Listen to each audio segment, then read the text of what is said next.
Hola, una vez más, bienvenidos a los estudios bíblicos para las células. En esta ocasión nos corresponde la lección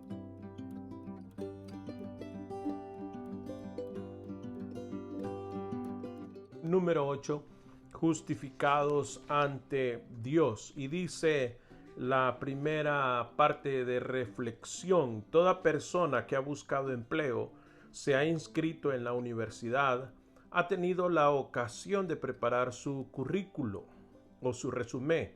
Tome unos minutos y prepare un breve currículo espiritual. No sea tímido, haga una lista de sus dones espirituales y las habilidades que Dios le ha dado. Escriba alguna de sus experiencias espirituales más significativas. Haga un resumen de sus metas y objetivos. Es casi lógico que la mayoría de nosotros, o algunos de nosotros, no queremos presumir acerca de las cosas que hemos hecho ante Dios. Sin embargo, podríamos mencionar algunas cosas que sirvan para glorificar el nombre del Señor. Yo diría que tengo algunas habilidades naturales dadas por el Señor. Otras han sido desarrolladas gracias a las oportunidades que Dios me ha dado, y otras también han venido a causa del poder del Espíritu Santo en mi vida. Podría enumerarlas. No quiero pasar de modesto. Más sin embargo, este estudio se trata de que usted participe. Así que bienvenidos a la lección número 8, justificados ante Dios. Usando sus propios antecedentes como ejemplo, Pablo recordó a los creyentes en Filipos la centralidad y supremacía de Cristo. Es posible tener una relación correcta con Dios no en base a lo que hacemos, sino en lo que Cristo ha hecho. Somos salvos por gracia por medio de la fe. Vivimos la vida cristiana por gracia por medio de la fe. Y vamos entonces a tener nuestra lectura bíblica en Filipenses capítulo 3, versículos 1 al 11.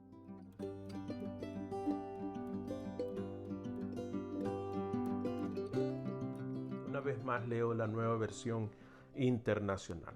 Dice de la siguiente manera: por lo demás, hermanos míos, alégrense en el Señor. Para mí no es molestia volver a escribirles lo mismo, y a ustedes les da seguridad. Cuídense de esos perros, cuídense de esos que hacen el mal, cuídense de esos que mutilan el cuerpo, porque la circuncisión somos nosotros, los que por medio del Espíritu de Dios adoramos, nos enorgullecemos en Cristo Jesús y no ponemos nuestra confianza en esfuerzos humanos. Yo mismo tengo motivos para tal confianza. Si cualquier otro cree tener motivos para confiar en esfuerzos humanos, yo más. Circuncidado al 8º día, del pueblo de Israel, de la tribu de Benjamín, hebreo de pura cepa, en cuanto a la interpretación de la ley, fariseo, en cuanto al celo, perseguidor de la iglesia, en cuanto a la justicia que la ley exige, intachable. Sin embargo, todo aquello que para mí era ganancia, ahora lo considero pérdida por causa de Cristo. Es más, todo lo considero pérdida por razón del incomparable valor de conocer a Cristo Jesús, mi Señor. Por Él lo he perdido todo y lo tengo por estiércol, a fin de ganar a Cristo y encontrarme unido a Él. No quiero mi propia justicia que procede de la ley, sino la que se obtiene mediante la fe en Cristo, la justicia que procede de Dios, basada en la fe. Lo he perdido todo a fin de conocer a Cristo, experimentar el poder que se manifiesta en su resurrección, participar en sus sufrimientos y llegar a ser semejante a Él, en su muerte. Así espero alcanzar la resurrección entre los muertos.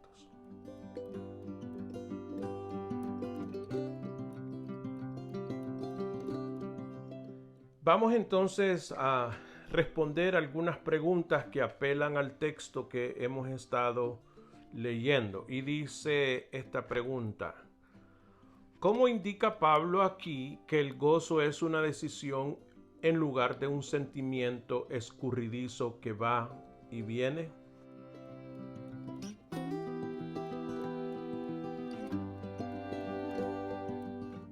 Bueno, el texto nos dice en el versículo 1: por lo demás, hermanos míos, alégrense en el Señor. Para mí no es molestia volver a escribirles lo mismo y a ustedes les da seguridad. Acuérdense que el capítulo 2 lo cerramos la lección anterior y Pablo estaba hablando acerca del buen testimonio de Timoteo y de Epafrodito. Epafrodito, correcto.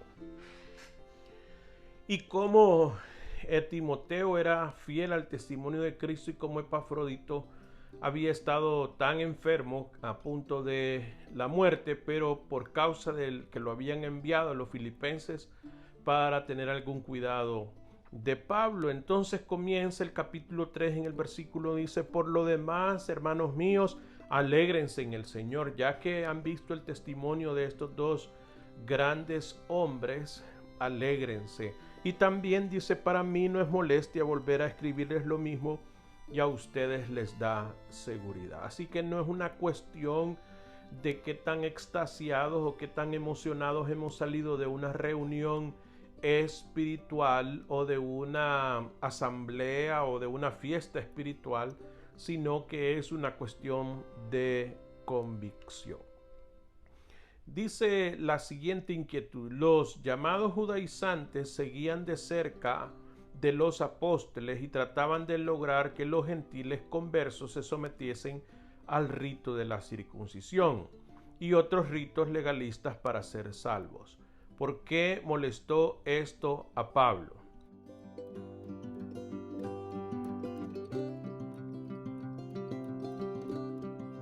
Bueno, dice el versículo 2, cuídense. Imagínense el término que él ocupa, por lo menos la Nueva Versión Internacional y también la Reina Valera dice: cuídense de esos perros, cuídense de esos que hacen el mal, cuídense de esos que mutilan el cuerpo, porque la circuncisión somos nosotros los que por medio del Espíritu de Dios adoramos, nos enorgullecemos o nos centramos en Cristo Jesús y no ponemos nuestra confianza en esfuerzos humanos. Entonces Pablo está dejando claro, está hablando acerca de aquellos que están tratando de influir en los nuevos gentiles. Gentiles significa que no son judíos. Y los judaizantes, algunos de la iglesia de Jerusalén, querían imponer a los nuevos convertidos todo lo que tenía que ver con la ley mosaica, con los cumplimientos de la religión judía, siendo estos no judíos. Entonces Pablo, que fue llamado a los gentiles, está aclarándoles, después de que en Hechos capítulo 15 tuvieron el concilio de Jerusalén y se discutió acerca de estos asuntos y los apóstoles llegaron a la conclusión de que los nuevos convertidos no judíos no tenían, ni tampoco los nuevos convertidos judíos, no tenían que cumplir o basar su confianza en la salvación en cumplir ciertos requisitos del pasado. Entonces Pablo les llama perros, Pablo les llama hacedores del mal, Pablo le llama mutiladores del cuerpo. Entonces, porque Pablo quiere dejar bien establecido que la relación con el Padre viene ahora, en esta época, en el nuevo pacto, en la sangre de Jesús, por medio y solo por medio de Jesucristo y no por obra personal alguna. A continuación dice cuál fue el propósito de Pablo al compartir su impresionante currículo o resumen espiritual como devoto judío. ¿Estaba tratando de jactarse?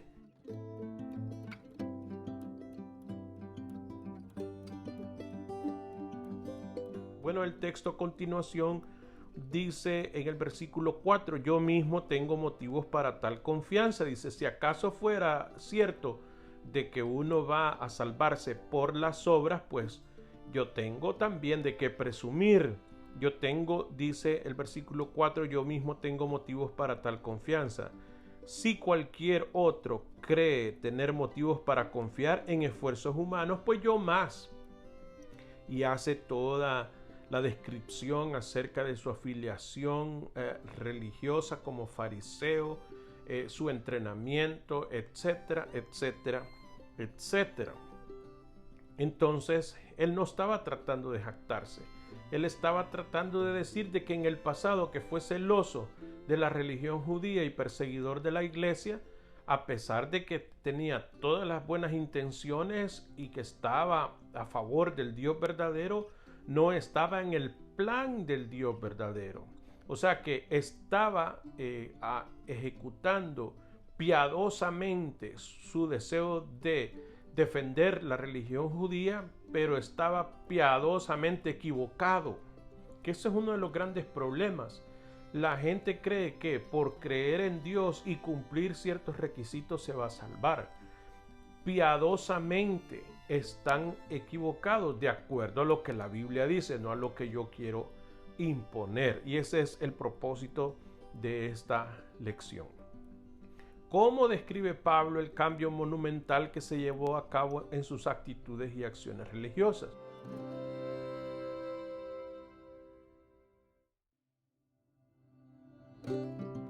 Bueno, lo describe comparando cómo él tiene una perspectiva nueva acerca de la vida en Cristo y de lo que, a pesar de ser un currículo, un resumen para presumir, todo eso, dice, lo tiene por basura, por desechable, por estiércol, dice la Nueva Versión Internacional, como algo desechable, como algo que ya no nutre, sino que más bien hay que cambiarlo. Y eso es todo el Nuevo Testamento tratando de llevar a los nuevos creyentes a ese punto de convencimiento. ¿Cuál es la diferencia entre tratar de adherirse a un sistema religioso y confiar en la persona de Cristo? No es solo un asunto de semántica.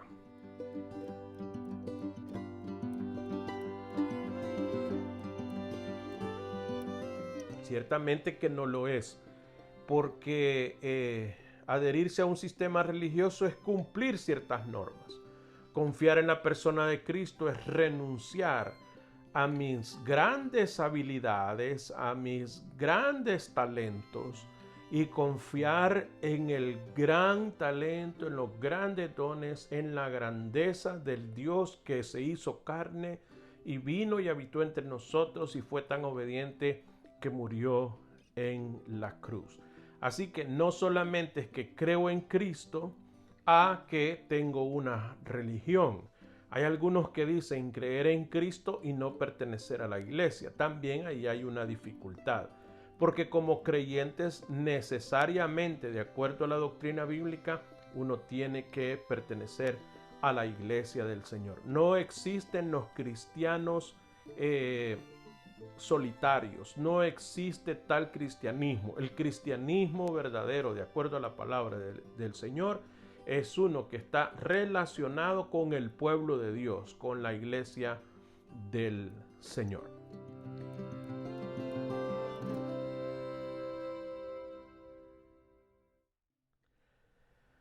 Una vez más, como sana costumbre y de acuerdo a la estructura del estudio de los estudios bíblicos para células de Max Lucado, tenemos una historia de inspiración, la cual me permito darle lectura. Dice, las computadoras son legalistas, pragmatistas, impersonales. Apriete un botón y obtiene una respuesta. Aprende el sistema y consigue un listado impreso. Arruine el sistema y prepárese para una larga noche. Las computadoras son criaturas despiadadas. No espere compasión de su computadora portátil. Por algo le llaman disco duro. Hasta la cubierta es dura. Algunas personas tienen una teología de computadora en lo que se refiere a entender a Dios. Dios es la suprema computadora de escritorio. La Biblia es el manual del mantenimiento. El Espíritu Santo es el disco flexible, ese que se introduce y se saca, el flash drive, como le quiera llamar ahora.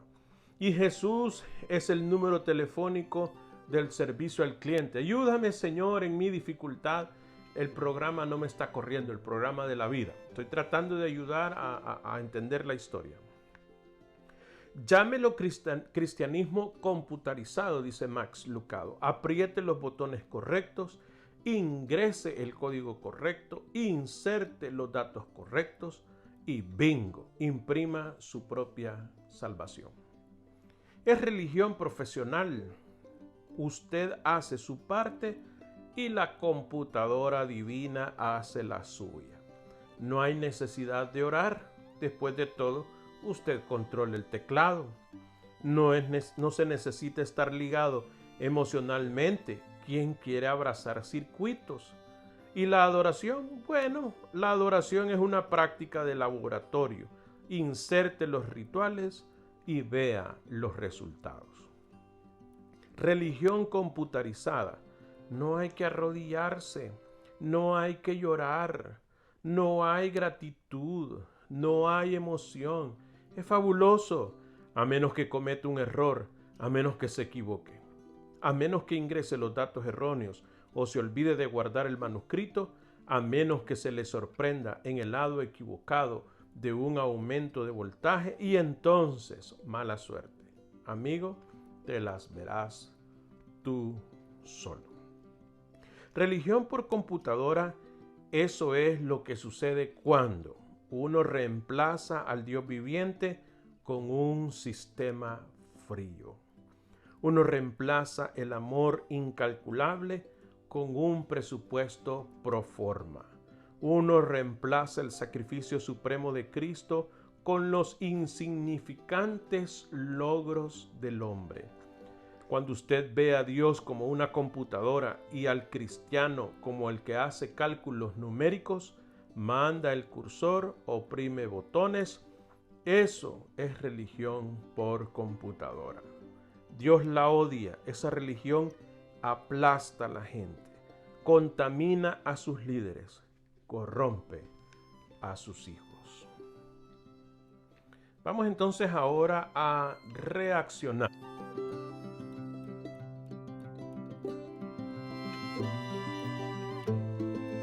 De esta historia nos vamos a dar un tiempo de reflexión y por ese motivo vamos a ir por algunas inquietudes para reaccionar a esta historia que procura ampliar la reflexión sobre justificados en Cristo.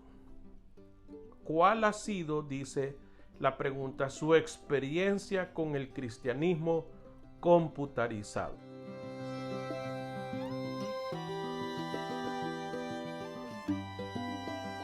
¿Acaso usted ha tenido en algún momento esa experiencia o ese contacto con un sistema rígido de normas, de cumplimientos? Si usted hace tal cosa, el famoso if then, en un programa o en un flujo de procesos de la computadora. Si usted tal cosa, entonces sucederá tal otra. O sea, no se refiere a una relación, sino a una serie de comandos y de cumplimientos.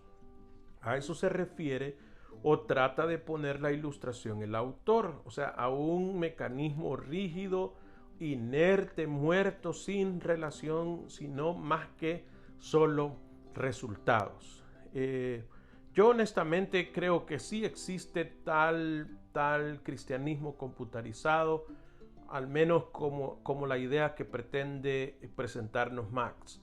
Es una situación rígida, religiosa, la cual, como decía la historia, trae muerte espiritual.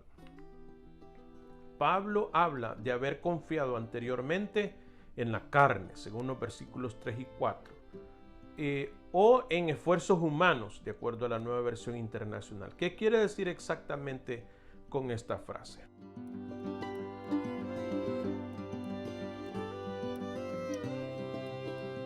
Bueno, Pablo hace en su presentación de su contexto religioso, dice que fue hasta perseguidor de la iglesia, o sea que él se dedicó a perseguir a aquellos que en el ambiente judaizante estaban hablando de un Cristo, de uno que era el Cordero sin mancha, tratando de ver la sustitución de los sacrificios los cuales habían sido enseñados desde Moisés.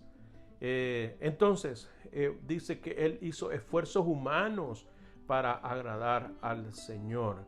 Quiso estar en la carne. Quería él esforzarse en agradar a Dios. Y no significa que no vamos a buscar agradar a Dios, pero no vamos a confiar en nuestra capacidad, sino que gracias ahora a Cristo hay una gran diferencia entre lo que yo hago para agradar a Dios en una relación de amor, en lo que yo pudiera hacer para que un Dios rígido me pueda aceptar en su reino. Dice, a causa de Cristo, Pablo dice que las cosas, los valores, las prácticas, etcétera, que anteriormente le eran muy importantes, ahora las ve como basura, versículo 8, o estiércol, como lo traduce la Nueva Versión Internacional. ¿Es esta la experiencia suya también?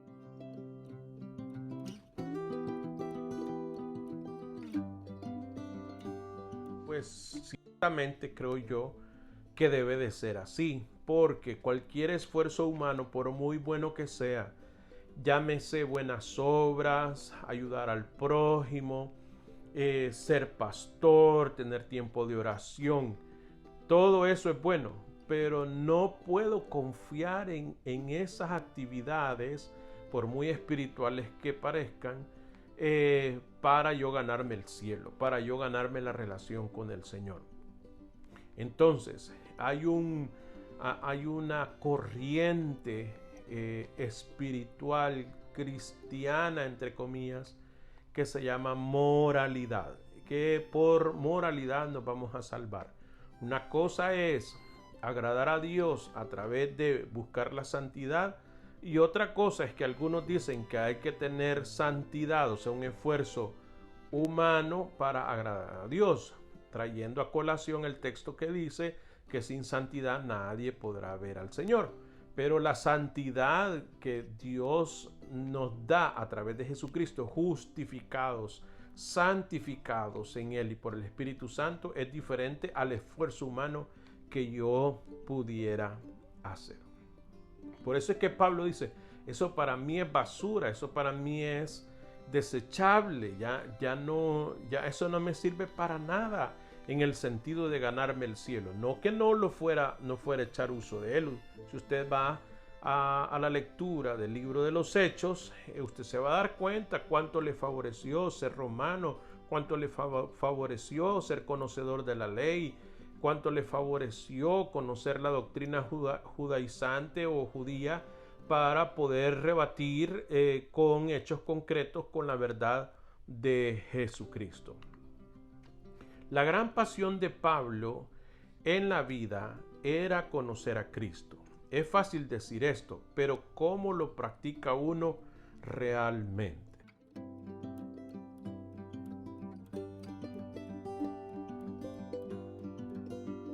Aquí hay una confusión de términos, en el sentido de que conocer a Cristo, algunos lo interpretan como conocer de Cristo.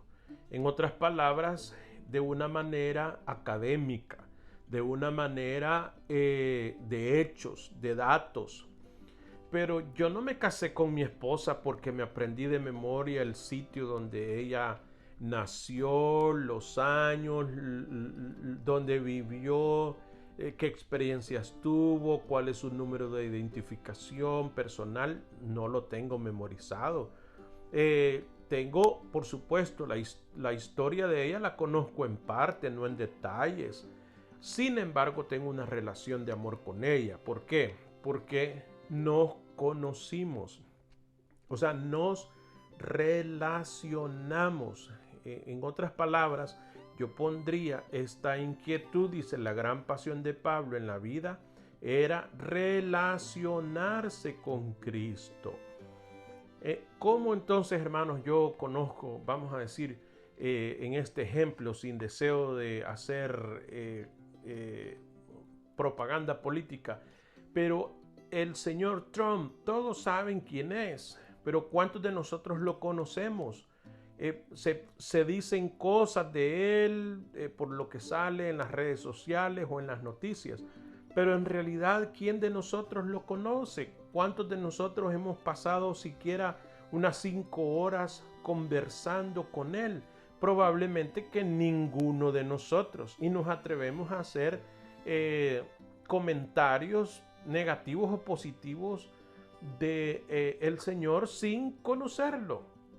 Eso nos pasa también con Jesucristo. Entonces Pablo quería relacionarse con Cristo. Desde el día que yendo a Damasco él cae al piso o cae en tierra, a partir de entonces él tiene una nueva vida porque tiene una nueva relación con el Dios de los cielos. ¿Cómo podemos lograr que la gente religiosa entienda que estar justificado ante Dios no depende de lo que uno hace, sino de lo que Cristo ha hecho por uno?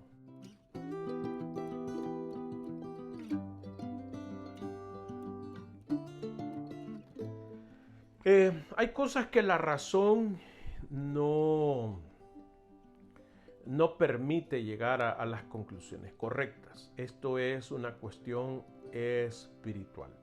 Es una cuestión profunda de relación. A tal grado que Pablo, acabo de relatar o acabo de hacer memoria, yendo a Damasco, persiguiendo a los cristianos, tuvo un encuentro personal con Jesucristo.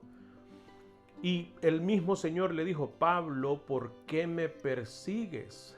Cuando que Pablo perseguía a los creyentes en Cristo.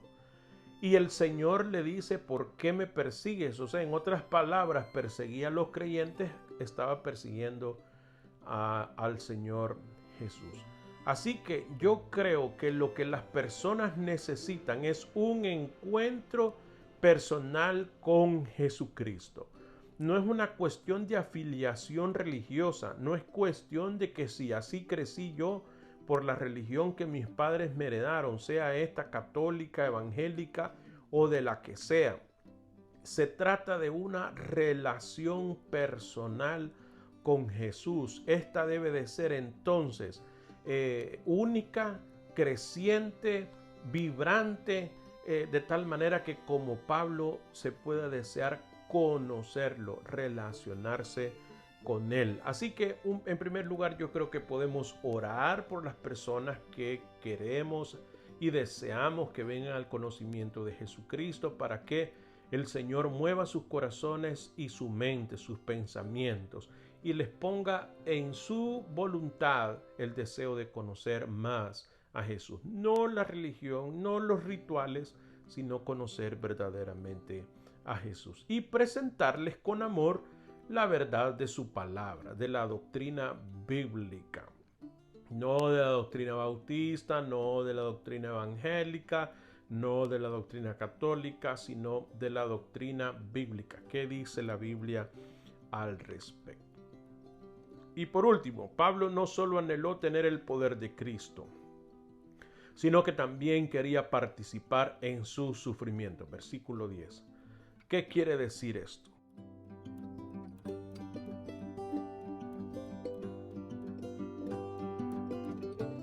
Bueno, yo creo que eso es ser integral, en el sentido de que el Evangelio no solo se trata de ir al cielo, sino que se trata de que ahora que yo tengo la respuesta, yo pueda compartirla con otros y estar dispuesto, así como el Señor Jesús no se aferró a ser como Dios, ni tener eso como excusa, sino que bajó y se hizo como uno de nosotros, y fue tan obediente que tuvo muerte de cruz.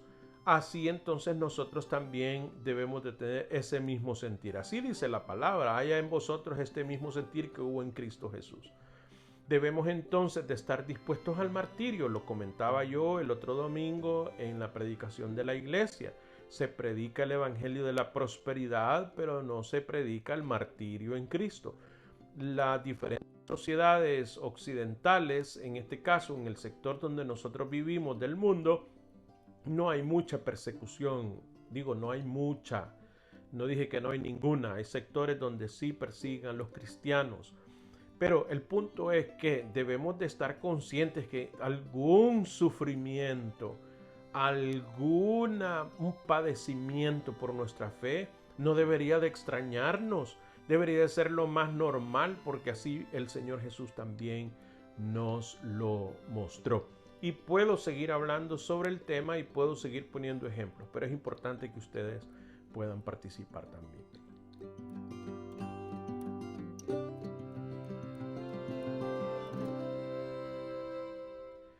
Una vez más estamos llegando al final de este estudio bíblico para las células. Espero que esté siendo de gran bendición para su vida, como también lo es para mí reflexionar en la palabra del Señor. Vamos al punto de las lecciones de la vida. Dice, ¿recuerda la historia que contó Jesús de los dos hombres que fueron al templo a orar? Eso está en Lucas capítulo 18, 9 al 14. Él describió al primer hombre, un fariseo religioso, orando consigo mismo. Qué interesante, ¿no le parece? Este hombre orgulloso procedió a decir de un tirón todos sus logros religiosos. Decía que él diezmaba, que él no era malo. Dice, era menos una oración y más un discurso de autofelicitación. Qué bueno yo soy. Mientras tanto, el otro hombre, un recaudador de impuestos deshonesto, permanecía a la distancia. Quebrantado, muy sensible a su propia falta de valía, él clamó humildemente a Dios pidiendo misericordia. ¿Y cómo respondió el cielo? Solo el recaudador de impuestos salió del templo teniendo una buena relación con Dios. Aquí, en esta breve historia, está el evangelio simple. Simplemente confiando en la gracia de Dios. Somos justificados ante Dios, no por nuestros propios esfuerzos, sino simplemente confiando en la gracia de Dios. Por último, esta parte sugerida para la oración final dice: Padre, gracias por el poderoso recordatorio de que la salvación es un regalo. No lo podemos ganar o merecer, solo lo podemos recibir. Como Pablo, dame una pasión por Cristo totalmente consumidora, en las palabras del viejo himno que dice: y lo terrenal sin valor será a la luz del glorioso Señor. Que lo terrenal, hermanos, sea algo secundario. No digo que no sea necesario, pero no tenga el valor sobre la persona de Jesucristo. Que Jesús sea siempre el centro de nuestra vida.